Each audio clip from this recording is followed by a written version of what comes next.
자, 우리 성경을 찾겠습니다. 성경은 다니엘서 7장 9절로 10절입니다. 다니엘서 7장 9절로 10절까지 우리 같이 한 목소리로 봉독을 하도록 하겠습니다. 자, 우리 같이 봉독하겠습니다. 내가 보았는데 왕자가 놓이고 옛적부터 항상 계시리가 좌정하셨는데 그 옷은 희기가 눈 같고 그 머리털은 깨끗한 양의 털 같고 그 모자는 불꽃이요 그 바퀴는 붙는 불이며 불이 강처럼 흘러 그 앞에서 나오며 그에게 수종하는 자는 천천히요 그 앞에 시위하는 자는 만만이며 심판을 베푸는데 책들이 펴 놓였더라. 아멘. 오늘은 이 부분에서 물론 이것은 예수님의 재림의 상황을 말씀하시는 내용들이고요. 또 그 안에서 예수님의 어떤 그 모습, 다시 말하면 예수님의 절대 권세가 설명하는 절대 권세를 설명하는 그런 내용이거든요. 그래서 제목이 예수님의 재림과 재림을 지금 말씀을 드리는 건 아닌데 재림하실 때 예수님의 권세에 대한 것을 말씀드리고자 합니다. 자, 그러면 오늘 본문 말씀 속에서 오늘은 그 내용들 구절 아니면 단어들이 어떠한 내용을 갖고 있는가를 살펴보면서 생각하는 그러한 시간을 갖도록 하겠습니다. 첫 번째 이제 그 옷은 희기가 옷이 깨끗함을 의미하는 것이죠. 그랬는데 옷은 희기가 눈 같다라고 하는 그런 말씀은 어떠한 의미가 있느냐라고 하는 것이죠. 희기가 눈 같다라고 하는 것은 뭐 하얗게 눈처럼 하얗다라고 하는 말인데 여러분들이 이제 나중에 그 뒤에 부분에 보면 또 머리털이 양털 같다라고 하는 부분인데 눈 같다라고 하는 이 말은 어떻게 보면 내면성을 의미합니다. 내면. 나중에 양털 같다라고 하는 양털 같다라고 하는 것이 내면이고요. 이것은 외면성을 의미합니다. 외면성을 의미합니다. 자, 그러면 뭐 꼭 외면이다 내면이다라고 하는 것에 어떤 집중이 아니라 안팎으로 이 말이죠. 안과 밖이 다 예수님은 거룩하고 깨끗하다라고 하는 것인데 그 눈에 희기가 눈 같다라고 하는 것은 다니엘이 이상 중에서 네 마리의 짐승을 보다가 잠시 이제 눈을 들어서 예수님 인자와 같은 모습이다라고 하는 말씀이죠. 눈을 들어서 하나님의 보좌를 보았는데 거기에 앉은 이의 옷에 희기가 눈 같음을 보았다. 그런데 그 희다라고 하는 것은 무슨 뜻이다? 성결하다, 깨끗하다, 정결하다라고 하는 것입니다. 때묻은 것이 하나도 없다라고 하는 것이죠. 그래서 홀이라도 흠이나 점이 없습니다. 결코 죄가 털럭만큼도 없다라는 말입니다. 라고 그랬는데 즉 천국은 예수님의 상황이죠. 그런데 이러한 상황이 예수님만 희고 성도들은 해당되지 않느냐라고 하는 것이죠. 그렇지 않겠죠. 당연히 예수님의 모습처럼 우리 성도들도 역시 마찬가지로 깨끗한 모습이 되어야 된다라고 하는 것입니다. 그래서 성도들 자신들도 절대 그래서 이 천국은 예수만이 희고 성도들에게 해당되지 않는 것이 아니다라고 하는 것을 기억해야 돼. 다시 말하면 예수님이 흰 것처럼 우리 성도들도 그렇게 하얀 흰 그런 모습이 돼야 된다라고 하는 것이죠. 그래서 지금 성도들 자신도 절대적이고 철저하게 호리만큼이라도 남김없이 죄를 해결. 성도들에게 하나님은 본래 뭐랄까 죄가 없으신 분이시니까 청결하고 성결하시다라고 말씀드릴 수가 있는데 우리 성도들은 어때요? 우리 성도들은 원래 죄가 없는 존재들이다라고 말할 수가 없잖아요. 그렇기 때문에 성도들에게서는 뭡니까? 철저하게 이 철저하다라는 말을 잘 못 알아들으시더라고요. 철저한 것이 어떠한 것이 철저한 것이냐라고 하는 것이죠. 그런 내용들을 앞으로 계속해서 말씀을 드리게 될 겁니다. 철저하게 회개해서 홀이라도 남김없이 그 모든 죄가 다 용서가 되어야 된다라고 하는 것입니다. 그래서 계시록에서도 다시 말하면 천국에 들어가는 성도들의 모습 안에서도 이와 같은 것들은 그대로 유지가 될 수밖에 없죠. 그대로 적용이 될 수밖에 없습니다. 그래서 하나님 나라 천국에서도 어떤 모습이 있어요? 유리바다가 있다라고 그랬죠. 유리바다는 뭐요? 속이 훤히 다 들여다 보이잖아요. 속이 다 훤히 들여다 보이는. 그래서 어떻게 말씀을 드릴 수 있냐면 제가 어제 MRI를 한번 해봤는데 MRI는 뭐요? 사람 속을 다 들여다보는 거잖아요. 사람의 눈으로는 사람 속을 들여다볼 수 없는데 MRI는 사람 속을 다 들여다보는 거예요. 그래서 요즘에는 더 기술이 발전해가지고 이게 3D 입체로 이렇게 다 이렇게 찍어낸다고 그러던데 제가 어저께 MRI 한 것은 뭐 입체로 하는지는 잘 모르겠지만 어쨌든지 자 우리가 여기 하나님 나라에 유리바다가 있는데 그 유리바다를 성도들이 지나가게 될지도 모르겠습니다. 그러면 유리바다를 지나가면 어떠한 모습이 될까요? 그 속에 있는 모든 것들이 다 그대로 보여지는 거예요. 쉽게 말하면 내부 촬영이라는 그런 내용, 그런 의미와도 같습니다. 그래서 하나님 나라에 들어가는데 유리바다를 건너가는데 유리바다 건너가다가 내 마음속에 만약에 이 조그마한 파리똥만한 점이 하나 있다. 어떻게 될까요? 그대로 다 투사가 되어 보여지겠죠. 그대로 다 투사가 되어 보여질 것입니다. 다시 말하면 그런 점 하나, 허리만큼한 점 하나라도 여기에서는 통과되지 못한다라는 그런 뜻입니다. 그러면서 유리바다가 있는 반면에 또 하나님 보좌 주위에는 내 생물이 있습니다. 이 내 생물은 또한 안팎으로 여기에서 말하는 내 생물은 다니엘이 지금 보고 있는 내 짐승과는 다릅니다. 다니엘이 보고 있는 내 짐승은 아닙니다. 내 생물은 뭘까요? 아시겠습니까? 이 내 생물이 뭐예요? 우리가 말하는 사복음서의 특징 캐릭터가 그것입니다. 마태복음은 뭐라고요? 사자복음이라고 그러죠. 또 마가복음은 뭐라고요? 열심히 일하는 소라고 그러죠. 그 다음에 누가는 뭐요? 아주 지혜로운 인자복음이다라고 그러죠. 그리고 요한복음은 뭐라 그래요? 또 아주 그 신비한 독수리 이렇게 표현하는 것이죠. 그래서 내 생물은 바로 이것을 의미하는 것이고 다니엘이 환상 중에서 봤던 네 짐승은 그게 아니죠. 이것은 뭐 사자는 사자인데 독수리 날개이죠. 그 다음에 곰이었고 쇠 갈빗대를 물었던 곰이었고 그 다음에 네 머리가 있는 표범이었고 그 다음에 철깃발 짐승이었다라고 말하는 거죠. 그래서 이 네 짐승과 네 생물은 좀 구별하시겠죠. 구별할 수 있으실 겁니다.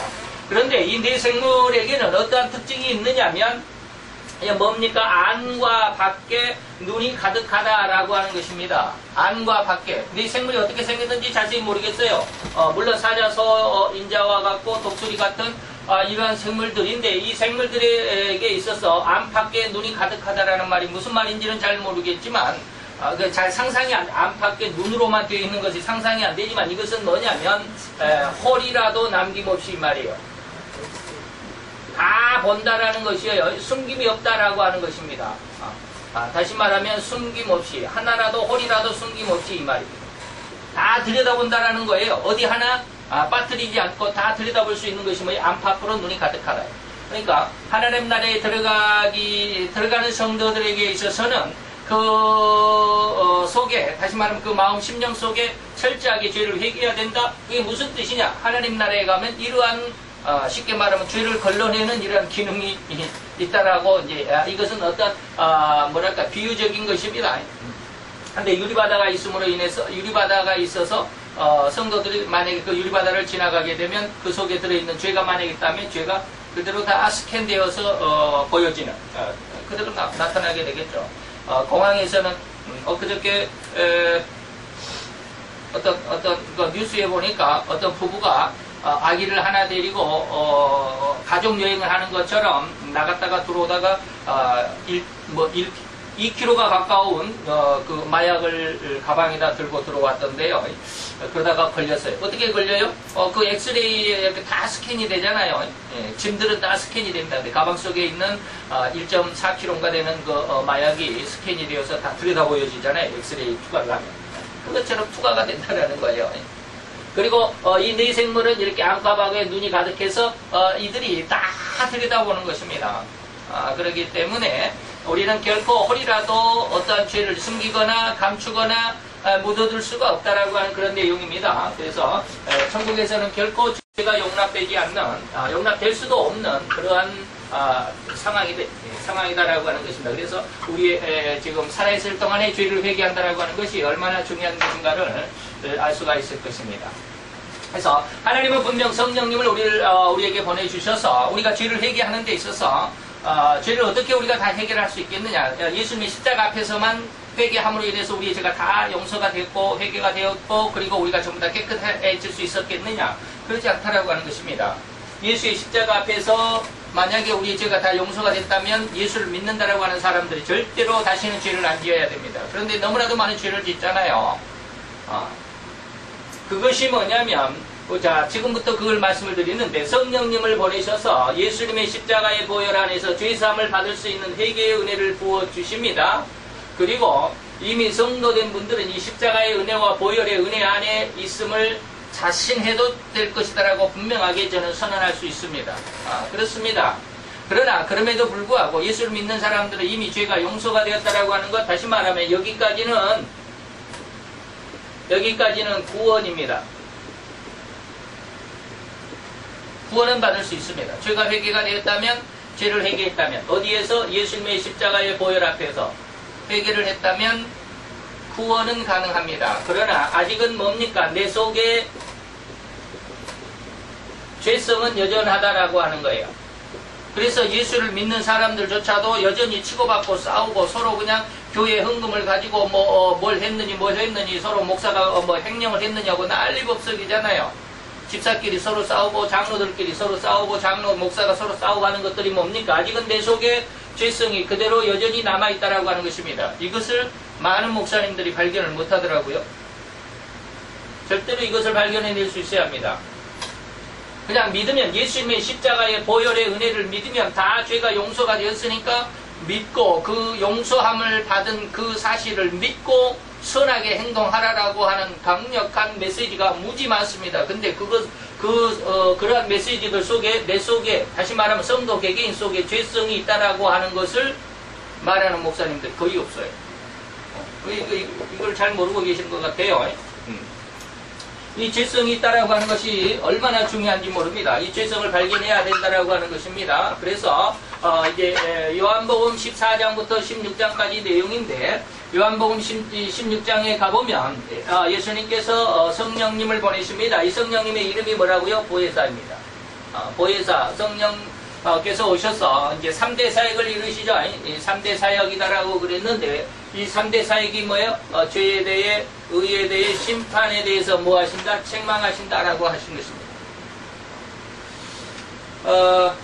이것을 보혜사의 죄에 대한 책망을 깨닫기 위해서는 나머지 두 개는 놔두더라도 먼저 죄에 대한 책망이 있다라고 하는 것을 깨닫기 위해서라도 우리는 많은 기도를 해야 합니다. 도대체 이게 무슨 뜻이냐 이 말입니다. 다시 말하면 우리는 예수님 안에서 예수님의 십자가 안에서 이미 다 죄를 회개하고 용서함을 받았는데 성령이 오셔서 또 죄에 대해서 책망할 필요가 뭐가 있느냐라고 하는 것입니다. 그래서 많은 목사님들이 성령이 우리 마음속에 오셔서 죄에 대한 책망을 하실 때 다시 말하면 예수님의 십자가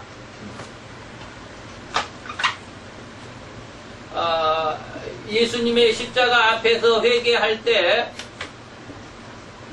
예수님의 십자가 앞에서 회개할 때 성령님께서 우리의 마음속에 죄를 깨닫게 해서 회개케 하신다라고 이렇게 설명들을 이걸 다시 말하면 융합을 시켜버려요. 예수님의 십자가 앞에서의 회개로 회개를 할 때 보혜사께서 우리의 죄를 생각나게 해서 죄를 회개하게 한다라고 이렇게 짬뽕을 시켜버려요. 절대 그것이 아닙니다. 예수님의 십자가 앞에서의 회개와 이것은 별개의 것입니다. 별개의 것입니다. 다시 말하면 예수님은 십자가를 지시고 난 다음에 천국으로 승천하실 때 뭐라고 약속을 했습니까? 내가 보혜사를 보내주마 그랬어요. 내가 보혜사를 보내주면 그가 와서 죄에 대해서 너희들을 책망할 것이다 라고 그랬습니다. 그래서 이 의미를 깨닫기 위해서 절대적으로 제가 이렇게 설명한 걸로만 여러분 부족합니다. 여러분들이 깊이 기도해 보셔야만 합니다. 도대체 이게 무슨 뜻입니까? 예수님의 십자가에서 우리의 죄를 다 용서함을 받게 하셨는데 성령의 그러면 예수님의 십자가와 다시 말하면 여기 사이에는 얼마간의 시간이 있는 줄 아십니까? 50일의 시간이 있습니다. 그죠? 예수님이 3일 만에 부활하셔서 40일 있다가 40일 만에 승천하시고 승천하신 열흘 만에 보혜사가 오셨습니다. 이걸 오순절이라고 부릅니다. 오순절. 50일이다 이 말입니다. 50일이 지났다라는 거예요. 그러면 50일 동안에 그러면 죄 해결을 못한다는 거예요. 성령이 안 계시면? 곤란한 문제죠. 제가 조금 이상한 데를 짚어드렸는지는 모르지만 이건 정확한 것입니다. 그래서 우리가 보혜사께서 오셔서 죄에 대해서 책망하신다라고 하는 의미를 절대적으로 깊이 깨달아야 합니다. 그래서 보혜사의 제1사역이 보혜사께서 오셔서 제1사역이 뭐냐면 죄에 대한 책망인데, 이 죄에 대한 책망을 받아야만이 성도된 자들이 죄를 회개한다라는 사실을 깨닫게 될 것입니다. 죄가 뭔가를 알게 될 것입니다. 다시 말하면 이것은 내 심성 속에 이 말입니다. 소음이 아니라 심성. 내 심성 속에 죄가 있다는 것을 이때야 비로소 깨닫게 될 것입니다. 아, 나는 죄인이구나. 네.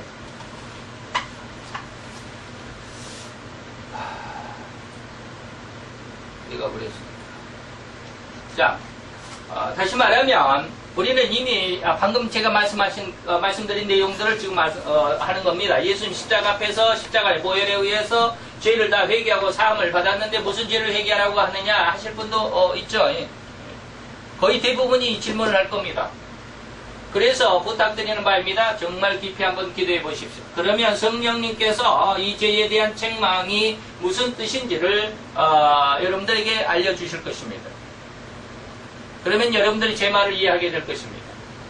그리고 깨닫게 해주실 것이고, 다시 말하면 우리는 결코 우리 마음속에 호리만한 죄라도 회개함으로 인해서 이게 좀 잘못됐네. 회개케 하심으로 인해서 그랬는데 회자가 빠졌네.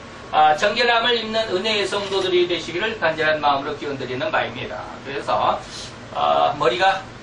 머리에 옷에 희가 시다라는 것 청결케 하신다라는 뜻이고요. 그 청결케 한다라는 뜻이 무엇이고 우리 성도들에게 어떻게 온다라고 하는 것을 좀 이해를 하시고요. 머리털이 양털 같다라는 말씀도 역시 마찬가지로 똑같습니다. 이것은 뭐냐면 거룩함과 생명을 의미합니다. 거룩함, 머리털을 양털 같다라고 하는 것은 거룩함과 생명을 의미합니다. 양털 같다라는 것도 뭐요? 하얀 양털을 의미합니다. 흰색. 이것도 아까 이제 옷이 희기와 똑같은 말입니다. 그런데 머리털은 뭐냐면 이것은 생명을 의미합니다. 그래서 먼저 하나님의 옷의 희기나 머리털의 양털 같음을 표현한 것에 의해서 이것은 뭡니까? 성결함과 거룩을 상징한다. 방금 옷의 희기와 같은 내용입니다. 그래서 하나님 앞에 나아가는 자, 그분 앞에 나아가는 자, 그 성도들까지라도 결코 흠이나 점이 없어야 한다라고 하는 것 우리가 방금 말씀을 드렸죠. 하나님 앞에 나아가는데 왜 우리가 죄가 있으면 안 될까요? 하나님은 죄를 절대로 싫어하십니다.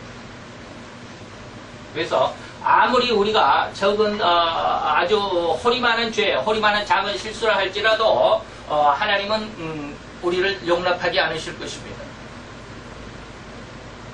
그럼 우리 스스로 죄를, 다시 말하면 인간들은 제 아무리 회개를 할지라도 결코 죄를 말끔히 주님처럼 그렇게 성결함이나 거룩함을 입을 수가 없습니다. 그렇죠?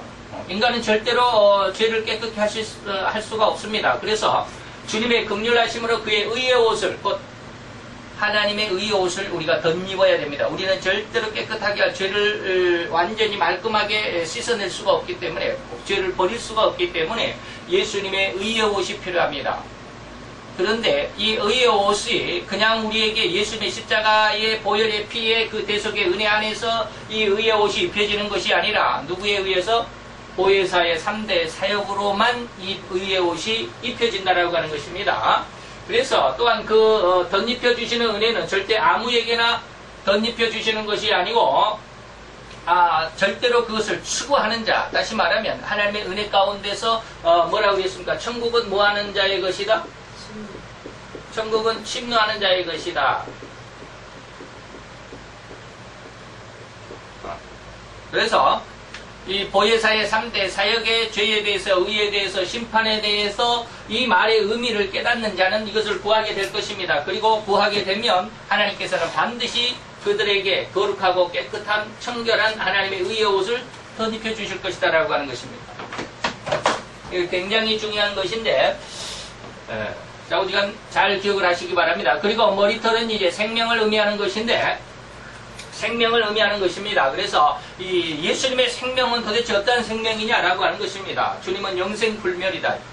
영원히 살아있지만 멸망이 없는 그런 것이 영생불명의 생명이죠. 이 주님은 우리가 영생불멸이라고 하는 것을 우리가 뭐라고 그래요? 영생이라고 말하는 그런 생명입니다. 그래서 그 영원한 생명, 그리고 그에게는 풍성한, 부족함이 없죠. 죽은 자도 살려낼 수 있을 만큼 풍성한 그러한 생명이 예수님의 생명입니다. 그게 하나님의 생명입니다. 그래서 결코 부족함이 없는, 그래서 완전한, 그리고 건강하고 강건한 생명이라고 할 수 있다라는 그런 의미가, 예수님의 머리털이 양털 같다라고 할 때 그 머리털의 은혜가, 그 의미의 은혜가 그렇습니다. 그래서 바로 이러한 생명 안에서 우리 성도들 역시 영원한 생명, 영생이라고 하는 것, 바로 이 주님의 생명을 부여받는다라고 한다면, 바로 이 생명 안에서 우리가 하나님 안에서 절대로 이 생명을 얻기 위해서 노력해야 되지 않겠냐, 이런 뜻이죠. 하나님의 은혜가 우리에게 주어진다라고 그랬으니까. 그래서 내가 너에게 구하는 것은 다 준다라고 그랬으니까. 그래서 이 생명 안에 있을 때야만이 우리가 신앙의, 그리고 이 세상의 삶에 아주 자유로움을 얻을 수가 있을 것입니다. 그래서 우리 주님의 이 부족함이 없는 생명은 절대적인 생명입니다. 부족함이 없는 절대적인 생명이죠. 세상을 향해 불평이나 불만이 결코 호리만큼도 있을 수 없습니다. 우리는 어떻습니까? 세상에 불평, 불만이 많죠. 이 생명은 완전한 생명이 아닙니다. 예수를 믿었던, 다시 말하면 십자가 앞에서 예수님의 대속의 보혈의 은혜 가운데 있는 성도들이라도 부족한 것이 너무 많죠. 조그마한 개척교회 목사님들은 좀 더 성도들이 많아졌으면, 교회가 부흥했으면, 교회를 한번 지어봤으면 원이 없겠다라고 생각하는 목사님들이 거의 태반입니다. 아니, 전체가 그렇습니다.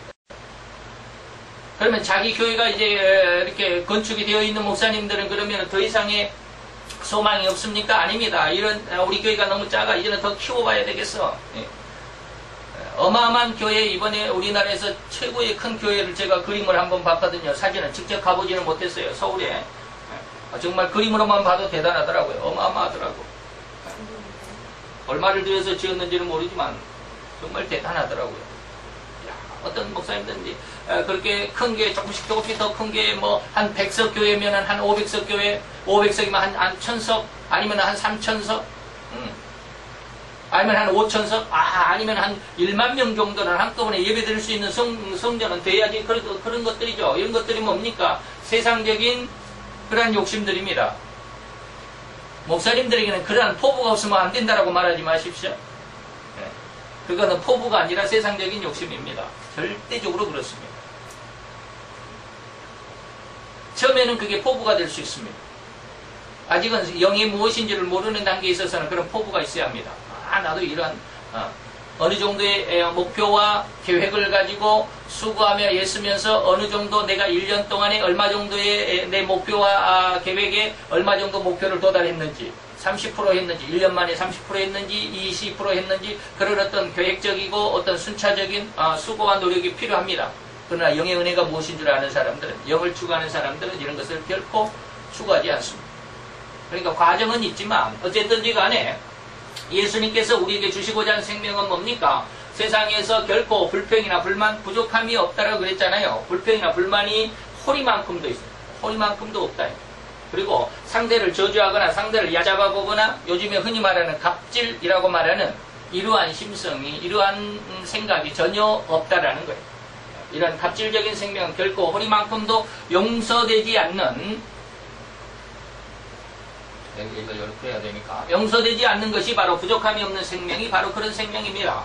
그래서 온전한 생명이라는 것이고요. 오히려 이 세상을 온전한 생명이라고, 예수님의 부족함이 없는 온전한 생명이라고 하는 것은 뭡니까? 이 세상을 오로지 사랑할 수밖에 없는, 사랑만 하는 그런 마음입니다. 그래서 자기에게 가시별관을 씌우는, 아니면 창으로 옆구리를 찌른 그러한 군병들을 할지라도 용서할 수 있었던 분이, 그런 마음이, 그런 사랑이 바로 예수님의 완전한 부족함이 없는 이런 사랑이다라고 말할 수 있죠. 그래서 이 사랑, 이 마음을 가지라는 것입니다. 근데 일반적인 생각으로서는 이런 마음을 갖기가 불가능하죠. 불가능합니다. 그래서 어떻게 해요?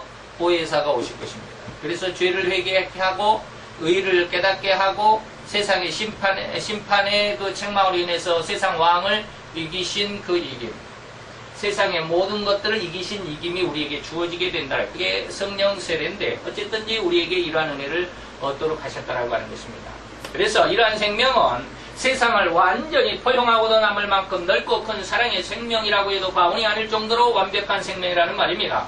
그래서 그 큰 사랑의 마음으로 우리 주님께서 스스로 인류의 영원한 생명으로의 구원을 위해서 예수님의 십자가에 자신을 내어주셨고, 우리 또한 그 안에서 성도는 바로 그 안에서 예수의 십자가의 보혈 안에서 이 생명을 부여받는데 누구에 의해서? 성령에 의해서. 그냥 주어지는 게 아닙니다. 성령의 그 역할이 무지무지하게 중요합니다. 성령의 역할이 없이는 예수님의 이 보혈의 십자가의 은혜는 우리에게 그냥 구원만 있고 세상에서 힘들어하는, 세상의 모든 죄악과 더불어 싸워야 하는 아주 혈투의 그런 삶을 살 것입니다. 그러나 보혜사의 개입이 있으며 그런 혈투의 현장 속에서도 우리는 자유로울 수 있습니다. 여러분들 조금 느끼실지 모르겠어요. 이런 것들이 있어야 합니다. 어떠냐면 이런 것들이 어떤 은혜로 얼구냐면 지금 저 자신도 자신할 수는 없죠. 100% 다 자신할 수 없지만 한 8, 90%는 자신할 수 있습니다. 8, 90%는 자신할 수 있습니다. 왜요? 자, 십자가의 보혈의 안에서 이 생명을 부여받는 자임을 기억하십시오라고 그랬는데, 이 생명을 부여받는데 누구에 의해서요? 보혜사에 의해서라고 그랬습니다. 보혜사에 의해서. 그렇지 않으면, 다시 말하면 이 십자가의 보혈 안에만 있게 되면 이것은 물론 구원은 가능했습니다. 구원이. 그러나 세상 속에 살아갈 때 세상과 혈투를 해야 됩니다. 세상에 혈투를 해야 됩니다. 그죠? 세상에 이런저런 자기 욕심과 야망과 내 이웃과 내 상대방을 내가 짓뭉개고 까뭉개야 내가 성공하고 내가 승리할 수 있습니다. 얼마나 비트다. 이게 세상의 모습입니다. 예수를 믿었다 할지라도 이 말이에요. 그런데 예수의 십자가의 은혜가 보혜사의 성령에 의해서 우리에게 부어졌을 때의 생명은 이러한 생명이 아닙니다. 이 혈투적인 생명이 아닙니다. 세상을 진짜 정복할 수 있습니다. 이것이 완전한 생명입니다. 그러면 이 생명은 어떻게 해요? 세상의 그러한 어떤 어려움 속에 혈투를 벌여 하는 이 수많은 문제들, 시험거리들을 어떻게 한다고요? 여기는 능히 이겨낼 수 있습니다. 그 말이 무슨 말이냐면, 저는 이제 한 8, 90% 정도 될 것 같습니다라고 이렇게 말씀을 드렸는데, 그 말이 무슨 말이냐면, 지금, 저는, 대장암 이익입니다. 대장암 이익이에요. 그런데도 불구하고 암에 대해서 전혀 불안함이 없습니다. 세상 사람들은 어떨까요? 세상 사람들은 암이라고 하면 그냥 정신부터, 마음, 생각부터 죽습니다. 그죠? 암이라는 진단을 받는 순간부터 모든 삶이 다 굴복이 되어버립니다. 근데 저는 지금 아무렇지도 않거든요. 그런 것은 뭘까요? 아직은 하나님 앞에 내가 100% 완전하게 보혜사의 그 권능, 세상을 이기셨다라고 3대 사역 중에 세 번째 사역이 뭐예요? 3 사역이 심판에 대한 것이죠. 심판에 대한 책망이죠.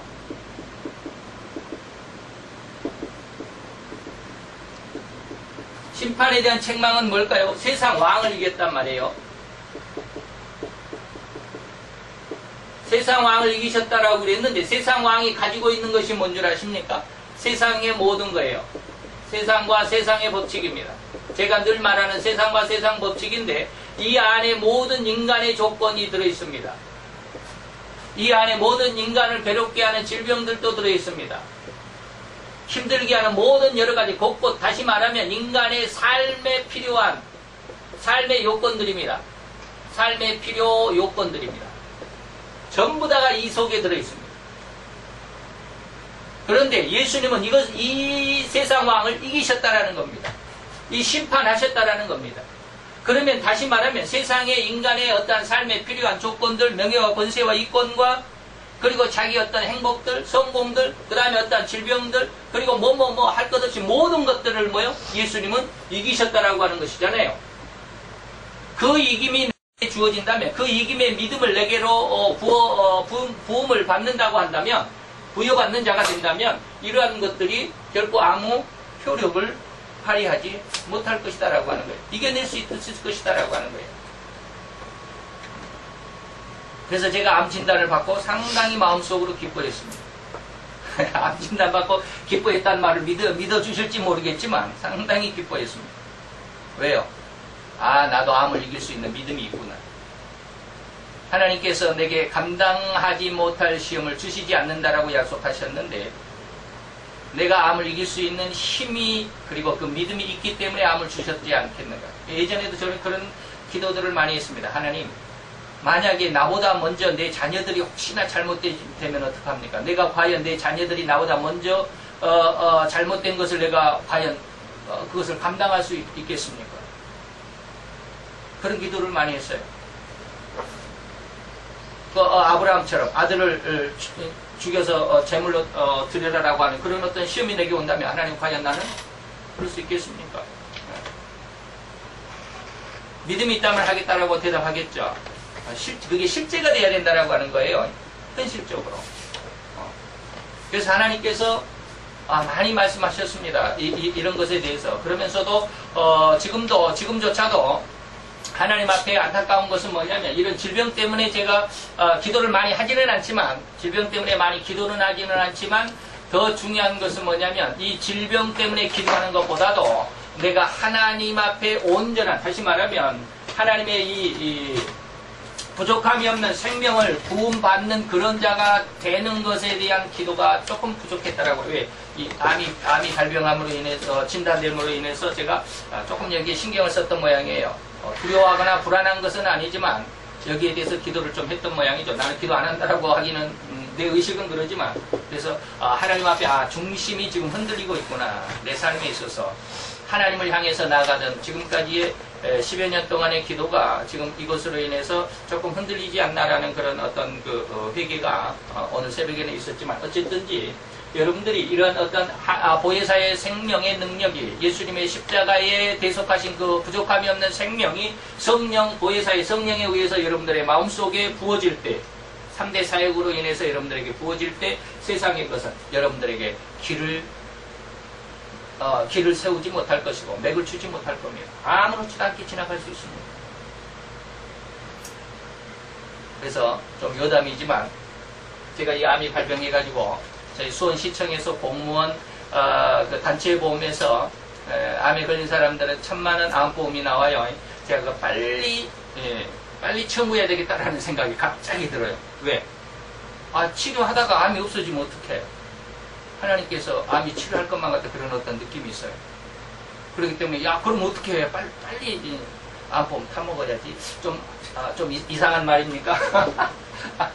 그런 생각이 있어요. 그래서 다음 주 안으로 빨리 신청을 하려고 그러지만 하나님께서 어떻게 저를 이 시험 안에서 이거 암이 발병하기 전에 하나님께서 제게 그런 어떤 느낌을 주셨거든요.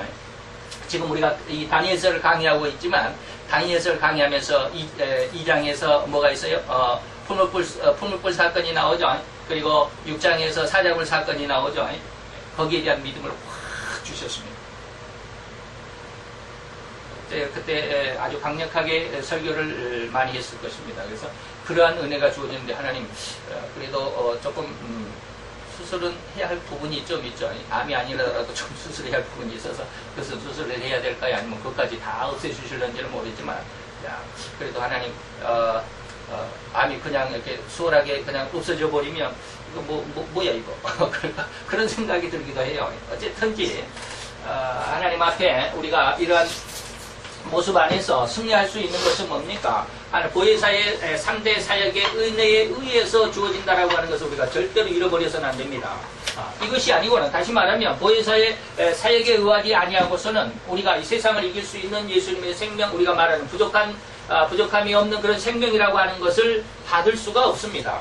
성령에 의해서만 받게 되는 것이다라고 하는 것을 잘 기억을 해 주시기 바랍니다.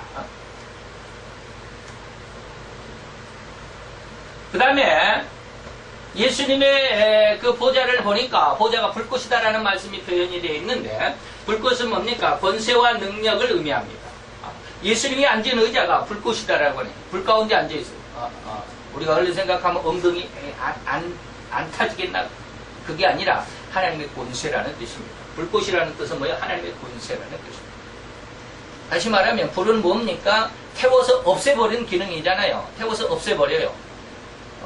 물론 우리가 조리를 할 때는 불이 있어서 우리 음식을 데피는 데도 필요하겠지만 좀 더 있으면 타져버리잖아요. 다시 없애버리는 거예요. 예수님의 보좌는 권세라는 거예요. 그 어떤 것도 예수님의 권세, 예수님의 보좌, 예수님의 그 어떤 신분, 예수님의 그 가지고 있는 권세, 예수님의 그 신분, 하나님이라고 하는 창조주라고 하는 이런 신분에 거슬릴 수가 없다는 그런 뜻이거든요. 그래서 주님이 앉아 계신 보좌가 그렇게 불꽃인 권세와 능력, 곧 전능하심을 표현하고 있다는 말입니다. 그의 권세와 능력에 가히 대적할 수 있는 힘이나 존재가 있을 수가 없습니다. 그래서 주님은 죄에 얽매여 죄의 종이 된 자들을 구원하시기 위해서 그 죄값을 주님 자신 스스로가 인간을 대신해서 치르셨음인데 이것이 바로 예수님의 십자가의 대속이죠. 그래서 주님께서 스스로 자기 생명을 인간의 죄의 값인 죄값으로 내어 주실 수 있었습니다. 그리고 또한 그의 권세는 그러한 죄값으로 내어 주신 생명을 다시 찾을 수도 있습니다. 그것이 뭐예요? 죄값인 죽음과 멸망까지라도 이기실 수 있는 전능하심이 바로 예수님의 보좌를 불꽃으로 표현하면서 예수님의 권세가 완전한 권세, 절대 권세라고 하는 것을 의미한다라고 하는 것입니다. 자, 그 다음에 이렇게 해서 이렇게 예수님이 대신 십자가의 멸망을 당하면서도 우리를 위하여 영원한 생명을 주시기 위한 예수님의 그런 깊은 사랑의 의미, 그 권세, 이것을 말합니다. 그렇게 죄의 대가를 치르시면 죄라도 이길 수 있는 권능이어야 했다라는 것이죠. 그래서 예수님이 인간의 죄값으로 대신 십자가의 죽으심으로 끝나버렸다면 예수님도 죄에 진 거 아니에요. 죄값으로 끝나버렸습니다. 그런데 예수님은 죄값을 이기셔야 하는 전능성이 있기 때문에 죄값을 당한 죄값으로 말미암은 죽음을 이기심의 권능을 불꽃으로 예수님의 보좌를 표현하고 있었다라고 하는 것입니다. 다시 말하면 죄의 주인인 사탄이라도 한순간에 이길 수 있는 전능자였다라고 하는 것을 의미하는 것이죠. 그래서 비록 이 세상의 공중의 권세를 붙잡고 있는 사단일지라도 결코 비교할 수 없을 정도로 완벽하신 권세, 이것이 예수님의 보좌의 불꽃으로 표현했습니다. 그렇다고 한다면 예수님을 좀 믿어보는 게 좀 자신 있지 않겠습니까? 이러한 권세라고 한다면 사단이라도 아주 그냥 즉시로 결코 사단의 권세와 세상을 장악하고 있고 세상을 완전히 통일할 존재가 사단이죠. 사단이 앞으로 세상을 통일할 것입니다. 누구를 통해서? 적그리스도를 통해서. 그 권세 앞에 우리는 빌빌거리지 말자라는 거예요. 왜? 그를 단 한순간에 이기실 분이 예수님이시고 영원히 그를 멸망시킬 분도 예수님이시고, 그래서 사단의 그러한 세상을 통일시켜서 세상을 장악하는 그러한 사단의 할 수 있는 적그리스도의 권세를 할지라도 예수님의 권세와는 어떻게 비교될 수가 없잖아요. 그런 완벽하신 권세를 가지셨음을 이 불꽃으로 비유를 하셨다라고 하는 것입니다. 그 다음에 예수님이 타고 가는 마차에 박히는 붙는 불이요 그랬는데, 불이 강처럼 흘러서 그 앞에 나온다라고 하는 것은 예수님 앞에 결코 아까 말했듯이 천국에 가니까 유리바다가 있고 네 생물이 있는데 네 생물이 다 안팎에 눈이 가득하더라. 결코 하나님 안에서는 호리가 뭐예요? 우리 머리카락을 뽑아가지고 머리카락의 끄트머리에 잉크를 찍어서 딱 찍은 게 호리라고 그랬습니다. 그만한 죄도 용납이 안 됩니다. 그런데 그만한 죄까지라도 다 회개하게 하신 것이 뭐예요? 보혜사 성령의 죄를 책망하시는 은혜. 우리 속에 이것이 죄이잖아. 예수님의 십자가 앞에서는 이런 죄가 발견되지 않습니다. 그러나 성령께서 우리의 심령 속의 죄를 지적하실 때는 호리만한, 이 파리똥보다도 더 작은 호리만한 죄라도 다 발견하고 다 드러나게 되어 있습니다. 저도 완전히 다 아직은 깨끗해지지 못했기 때문에 안타깝지만, 자, 하나님의 권세를 의미합니다. 또 심판의 권세를 의미합니다. 그래서 박히다라고 하는 말을 계시록에 가보면 예수님의 발로 표현이 되어 있습니다. 발은 빛난 주석 같고라고 이렇게 주자입니까? 빛난 주석 같고라고 이렇게 예수님이 계시록에는 표현합니다. 빛난 주석이라는 말은 뭡니까? 결코 자기는 깨지지 아니하고 상대를 깨트리는 어마어마한 심판의 권세를 의미합니다. 자, 이와 같은 바퀴는 발과 같은 기능이고 그런 의미인데 계시록 1장 15절이나 2장 18절에 보면 주님의 발을 뭘로 표현했다? 빛난 주석으로. 그래서 이것은 뭐예요? 심판의 권세를 의미하는 것입니다. 그래서 심판의 권세, 예수님의 이 심판의 권세에서 벗어날 그 어떠한 존재도 세상에는 결코 존재할 수가 없다라고 하는 것이죠. 그래서 앞으로 여러분들이 우리 앞에 어떠한 어려운 문제들, 여러분들이 스스로 세상을 살아갈 때 어려운 문제도 굉장히 많을 것입니다. 고등학생들은 대학을 진학해야 하고, 대학생들은 또 좋은 직장을 또 얻어야 되고, 또 직장을 얻은 사람들은 또 좋은 남편이나 좋은 아내감을 만나야 되고 하는 이런 많은 문제들이 있을 것입니다. 이런 문제들 믿음 안에 있으면 걱정할 것이 없잖아요. 하나님이 다 해주시는데. 내가 왜 이 남자를, 내가 왜 이 여자를 만났는지 처음에 잘 모를지 모르지만 나중에 가만히 살다가 생각해보고 기도해보면 절대로 필요했던 사람이고 절대로 필요했던 남자고 여자였음을 알게 될 것입니다. 그래도 그 안에 부족한 것이 많죠. 서로 간에 부족한 것이 많습니다. 다 100% 좋은 것만 있는 것이 아니죠. 그 부족한 것들이 발견될다 할지라도 하나님이 내게 붙여주신 이유와 그리고 내게 없는 상급이 그에게 있음을 발견하게 될 때 그 부분은 오래도록 해로할 수 있습니다. 그래서 이혼이라는 게 성도, 믿음 안에 있는 사람들은 이혼해서는 안 됩니다. 믿음이 없으니까 그걸 발견을 못 하잖아요. 믿음이 없으니까 발견을 못 해요. 그러니까 헤어지는 거예요. 안타깝죠. 자, 그래서 불은 태워서 없애버리는 기능, 다시 말하면 심판인데, 그래서 주님의 지나가신 곳은 죄나 흠이나 실수 같은 부정적인 것이 있어서도 안 되고 있을 수조차 없습니다. 예수님이 우리 심령 속에 지나가셨다, 내가 예수님을 영접했다라고 말하면 우리 속에는 죄가 흠이나 실수가 없어야 되는 것이죠. 그건 뭐예요? 예수님께서 보혜사를 통해서 같이 역사하시는 것이죠. 예수님의 은혜가, 십자가의 은혜가 보혜사를 통해서 내 속에 역사할 때 이러한 일이 일어날 수 있습니다. 근데 아직 이러한 보혜사의 3대 사역의 은혜를 아직 맛보지 못한 사람들은 여전히 죄 가운데 있습니다. 예수님 안에 있으면서도, 예수님의 보혈 안에 있으면서도 여전히 죄 가운데 있습니다. 자기 욕심, 자기 야망, 자기 권세. 내가 좀 더 노회장도 한번 해보고 싶고, 총회장도 한번 해보고 싶고, 이 권세 속에서 결코 헤어나지 못합니다.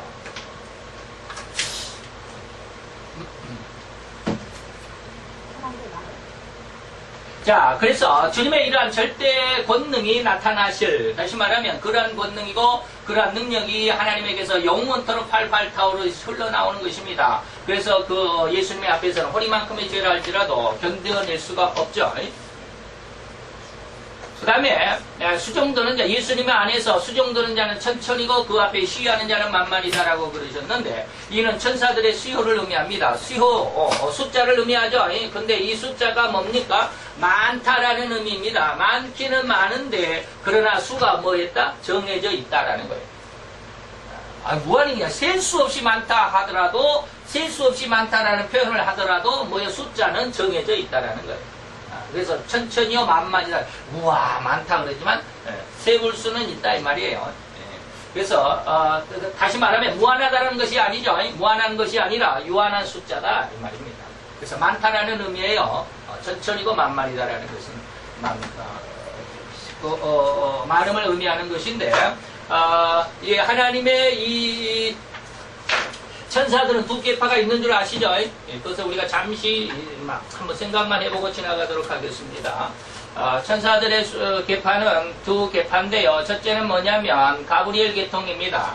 가브리엘 계통으로, 가브리엘 계통의 천사들은 뭘 담당해요? 지혜와 인문학 쪽을 담당합니다.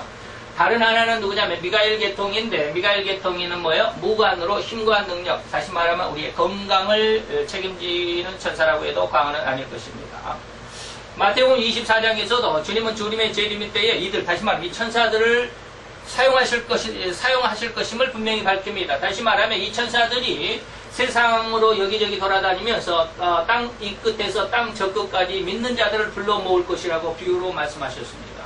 그게 바로 이제 31절인데, 저가 큰 나팔 소리와 함께 천사들을 세상에 보내리니 저희가 그 택하신 자들을 하늘 이 끝에서 저 끝까지 사방에서 모으리라 라고 그랬습니다. 그런데 마태 13장에 가보면 이와 비슷한 말이 있습니다. 다시 말하면 마태 13장은 무슨 장이라고요? 천국장이라고 그랬습니다. 천국에 대한 내용들이 아주 줄을 이루고 있습니다. 그래서 천국에 대한 7가지의 비유가 거기 있습니다.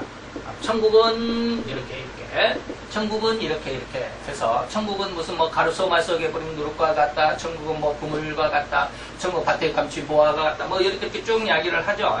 7가지 비유가 거기 있습니다. 그 중에서도 이 그물에 대한 비유가 나오는데, 그물은 어떠한 모습이냐면, 지난 시간도 말씀을 드렸지만, 이게 또 이제 지나갔으니까 주에. 그물은 뭐냐면, 그물을 쳐서 그물에 물고기를 가득히 담으면, 잡으면, 물가로 끌어내가지고 앉아서 좋은 것은 그릇에 담아서 상품화를 시키지만, 못된 것은 내어버린다라고 이렇게 이야기해요. 이 말 아주 무서운 말입니다. 이 말이 도대체 무슨 말일까요?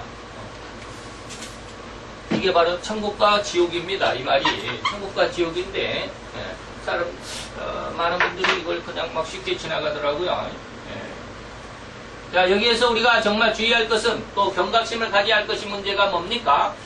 다시 말하면 마태복음 22장 14절에 가보면 청함을 받은 사람은 많지만 택함 받은 자는 적다라고 하는 것입니다. 이 말과 지금 마태 13장의 그물 비유가 똑같은 말입니다.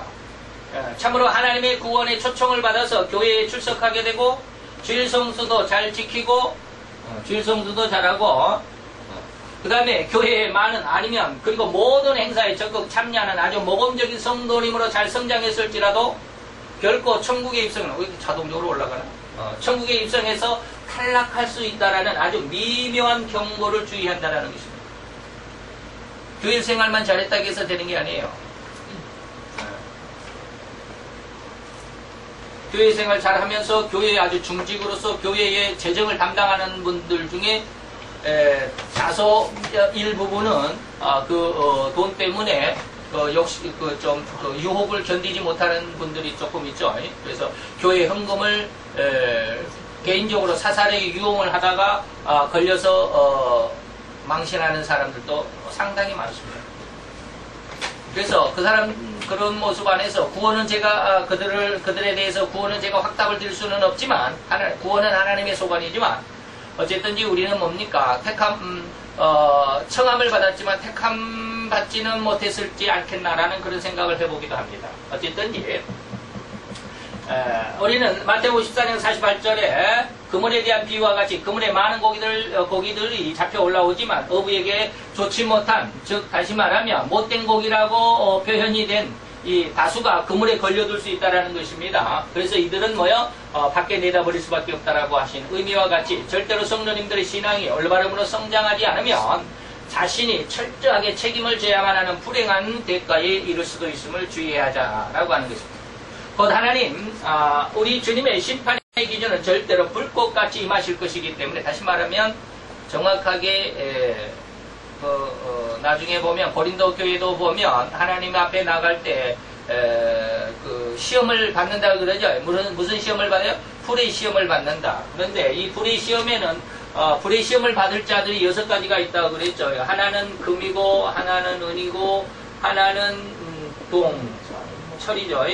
그 다음에 하나는 나무고 하나는 지푸라기고 하나는 풀이다 라고 이렇게 있습니다. 이렇게 해서 6가지가 있는데 이것이 뭐냐면 면류관입니다. 성도들에게 세상에 살아있어서 신앙생활을 한 만큼 면류관을 주는데 어떤 사람은 금면류관을 주고 어떤 사람은 은면류관, 어떤 사람은 지피나 풀이나 나무의 면류관을 주더라. 그런데 이러한 면류관을 쓰고 하나님의 성전에 입성하기 전에 시험을 받아야 되는데 무엇을 지나간다? 불을 지나간다.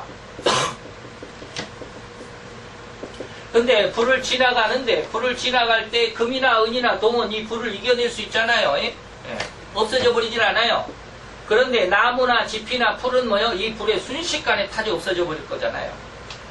그런데 다행인 것은 뭐예요? 이들이 타서 없어졌을지라도 이 말이요.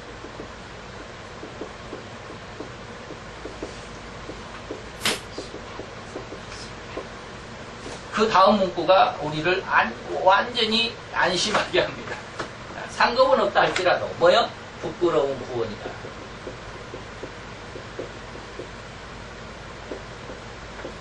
구원은 받는다.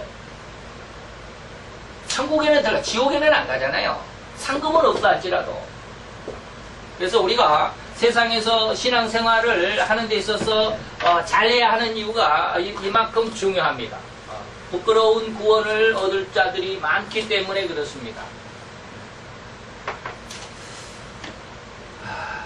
그 다음에 이제 하나님 앞에 가보면 책이 있습니다. 두 가지 책이 있다라고 그러는데 책들이 그랬죠. 두 가지 책이 있습니다. 무슨 책일까요? 행위록이 있고요. 그 다음에 뭐요?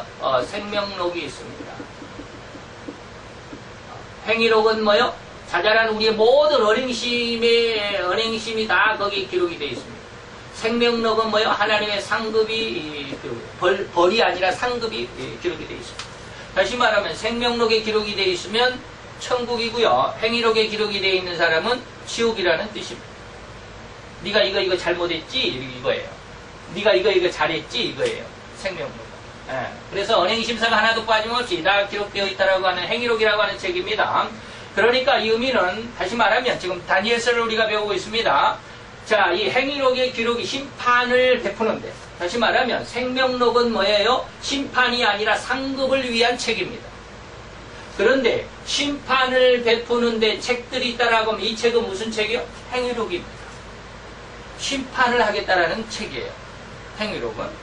그런데 여기에서 지금 행위록이 펼쳐 있다라고 하는 말은 무슨 뜻이냐면, 지금 오늘 이 본문에서 다니엘이 지금 보니까 이 말이에요. 4마리의 짐승의 시대, 다시 말하면 바벨론의 시대, 그 다음에 바사의 시대, 그 다음에 헬라의 시대, 그 다음에 로마의 시대. 로마에 이어서 나중에는 10뿔의 시대인데 이것이 오늘날까지 세상입니다. 다시 말하면 이게 언제요? BC 550년에 지금 이 환상을 보고 있다고 그랬습니다.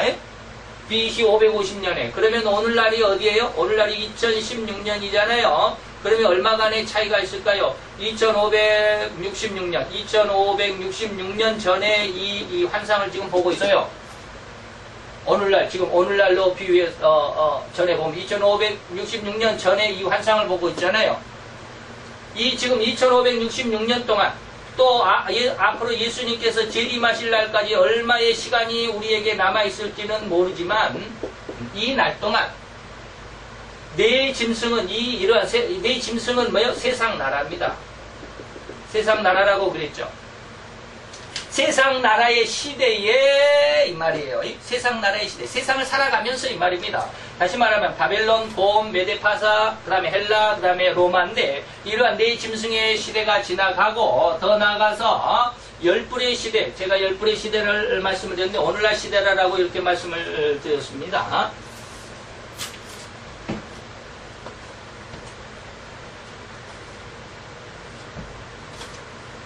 자, 10뿔은 원래적으로는 로마의 로마가 지배하고 있는 나라가 10개로 분리 독립을 했다라고 그랬습니다. 그런데 그것을 좀 더 키워보면 오늘날 온 열국, 세상 모든 나라의 시대라고 말할 수도 있다. 이것은 로마 판도에서 분리된 10개국이다라는 대답이 100점이라면 열국이라는 말은 한 60점이나 70점밖에 안 되는 대답입니다. 그럼에도 이것이 가능할 수도 있습니다. 이런 시대가 지나서 적그리스도가 온갖 횡포로 세상을 한번 흉흉하게 뒤흔든 후 이것이 뭐예요? 이게 바로 후 3년 반입니다. 이때 인류가 얼마가 죽는다고? 3분의 1의 인류가 죽습니다.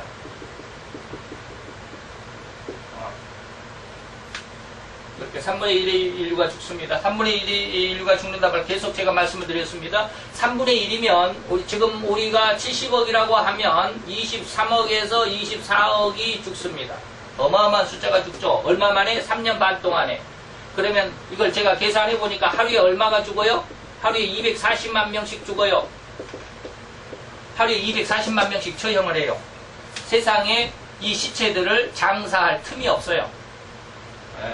우리나라만, 전 세계가 아니라 우리나라에서는 그러면 얼마가 죽을까? 우리나라 한국에서만 얼마가 죽을까? 뭐 한 1000명 정도 하루에 죽을 수 있을까요? 모르겠어요. 1000명만 죽는다 할지라도 하루 이틀 정도 되면 화장할 수가 없어요. 장례가 안 돼요. 이렇게 많은 숫자가 죽어요. 그 어마어마한 시대, 세상을 한번 이렇게 흉흉하게 뒤흔들고 난 후에 주님의 재림하심으로 온 세상을 심판하시는 상황을 내다보고 예언하신 것입니다. 뭐가요? 뭘 지금 말하는 거예요? 심판을 베푸는데 책들이 놓여 있더라. 지금 이러한 흉흉한 후 3년 반이 지나고 예수님께서 백보자 대심판으로 심판하시는 그러한 내용을 이렇게 말씀하고 있죠. 자, 이 행위록은 인간들이 육신의 생명을 유지하는 시간 동안에, 세상을 살아가는 동안에 얼마나 그리고 어떻게 죄를 지으며 살았는지를 낱낱이 기록한 책이라는 것입니다. 곧 지옥의 형벌을 받을 자들에게 대한 기록이다 라고 말하는 것입니다. 곧 이 행위록에 기록된 것이 무엇인지를 아십니까? 앞에서 잠깐 말씀드린 인간의 육신의 삶을 살아가는 동안에 행한 모든 말과 마음과 행동의 내용들을 철저하게 호리만큼도 빠뜨림없이 다 기록되어 있습니다. 이게 불가능하다고 생각합니까? 여러분들이 녹음 한번 해보세요. 녹음하면은 토시 하나, 숨소리 하나도 빠지지 않고 다 녹음이 됩니다. 그 정도로 녹음이 됩니다. 이것을 언행심이라고 하는 것이라고. 그래서 예수님의 친동생인 유다는 그의 기록, 유다서 기록을 보면 이렇게 기록을 하고 있습니다. 세상에서 예수님이 재림하면 무사람들을 심판하실 것인데 모든 경건치 않는 자, 이건 뭐요? 마음이죠. 마음. 어떤 사람이 어떻다라고 하면 마음이야. 참 인격적인 사람이야. 그 마음이 인격적이다라는 것이죠. 그 다음에 경건치 않게 행한 모든 경건치 않는 일. 이건 뭐예요? 행위죠. 그 다음에 경건치 않는 죄인이 주께 거스리한 모든 강팍한 말이잖아요. 그러니까 이것은 뭐예요? 이것은 마음이죠. 이거는 마음. 이거는 행동이죠. 이것은 뭐예요? 말이잖아요. 그래서 이것이 언행심 이렇게 하는 거예요. 언행심. 우리의 말과 마음과 행동을 하나님께서 다 심판하시겠다라는 것입니다. 여기에서 빠져나갈 것이 없죠. 우리의 말과 마음. 그러니까 말 한마디를 주의해라라고 늘상 말씀드리는 이유가 그거예요. 그것입니다. 그래서 훈련을 많이 받아야 돼요. 말하는 것. 자, 이것은 그런 내용들이고요. 자, 그러나 우리의 마음속에 죄만이 아니라 말로 지은 온갖 불평과 불만의 말들까지, 이웃을 욕하고 질투하는 말, 또는 더욱 이웃을 모해하는 말, 없는 말을 만들어내는 거짓말, 이러한 것들이 절대로 지옥의 형벌을 받아야만 한다는 증표가 뭐예요? 행위록이다라고 하는 것입니다. 이것은 절대로 잊어서는 안 됩니다. 자, 지옥이 아닌 천국의 축복을 받을 자들의 이름은 행위록이 아니라 생명록에 기록이 되어 있습니다. 이것이 누가 10장 20절인데, 그러나 귀신들이 너에게 항복하는 것으로 기뻐하지 말고 너의 이름이 하늘에 기록된 것으로 기뻐하라. 무엇으로 기뻐하라? 너희 이름이 하늘에 기록됐다. 생명록에 기록이 됐다. 이것으로 기뻐하라. 이 하늘에 기록된 것이 바로 생명록에 기록됐다는 의미인 것입니다. 자, 그 다음에 계시록 20장 15절에 보면 누구든지 생명책에 기록되지 못한 자는 행위록에 기록된 자고 이들은 뭐요? 불못에 던지우더라. 이 불못에 가는 존재가 뭐요? 계시록 19장에 가보면, 계시록 19장이 몇 절인지는 모르겠지만 19장에 가보면 두 짐승이 이 불못에 들어갑니다. 두 짐승이 뭐요? 적그리스도하고 거짓 선지자.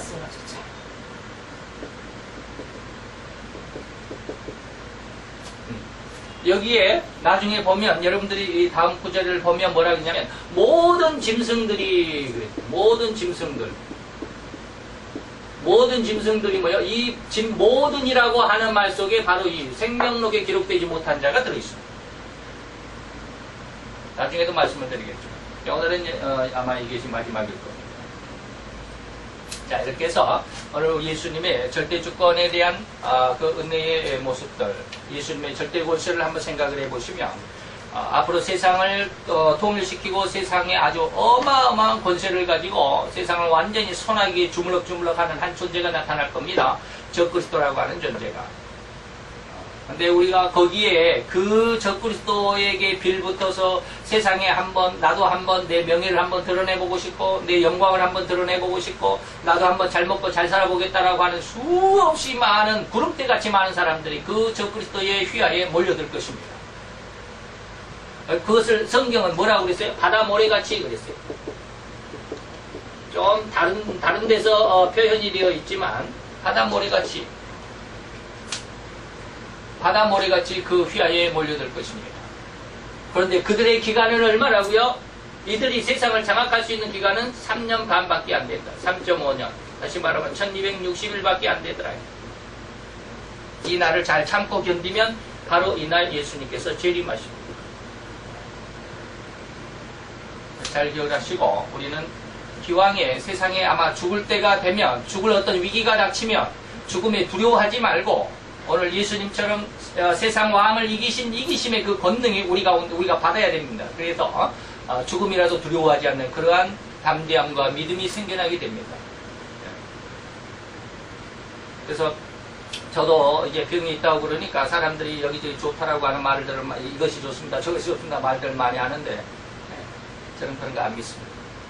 하나님께서 내게 약속하신 약속의 말씀이 있기 때문에 그 은혜 가운데 나 자신이 잘 이겨낼 수 있기를 바라지만 잘 이겨낼 수 있을 줄로도 또 나 자신도 믿습니다.